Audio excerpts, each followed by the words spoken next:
Attorney Galicia, naasahan ko po na pareho kayo ni Attorney David familiar dun sa Canon 2, Section 11 ng Code of Professional Responsibility and Accountability for Lawyers.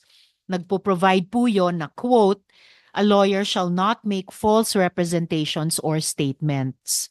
A lawyer shall be liable for any material damage caused by such false representations or statements," close quote. Dagdag dun po sa kaso ng Regala versus Sandigan Bayan, GR numbers 105938 at 108113, decided noong September 20, 1996, quote, "The Supreme Court ruled that, quote, it is not within the professional character of a lawyer to give advice on the commission of a crime," close quote. Nag-agree po ba kayo sa prinsipyong ito, Attorney Galicia? Yes, Madam Chair. Alright. Ngayon, yung Canon 2, Section 12 ng CPRA ay nag-i-instruct din na, quote, "A lawyer shall immediately inform a court, tribunal, or other government agency of any dishonest, deceitful, or misleading conduct related to a matter being handled by said lawyer before such court, tribunal, or other government agency," close quote. So bago po ako dumako sa mga tanong sa inyo, mamaya uulitin ko para kay, ayun, Attorney David, yes, welcome back.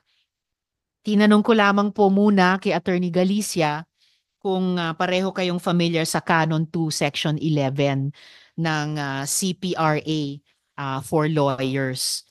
That a lawyer, ito ulitin ko po, "A lawyer shall not make false representations or statements.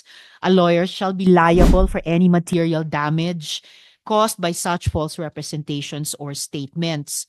Tapos dun sa kaso ng Regala versus Sandigan Bayan, the Supreme Court ruled that it is not within the professional character of a lawyer to give advice on the commission of a crime.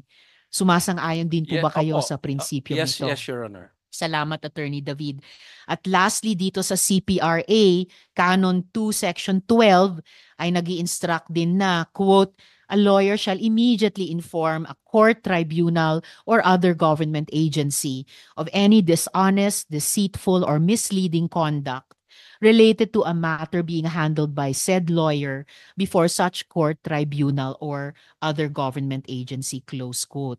I am very aware of that, Your Honor. Maraming salamat, Attorney David. So, bago ako dumako sa mga tanong para sa bawat isa sa inyo, meron po ba kayong gustong sabihin sa komiteng ito?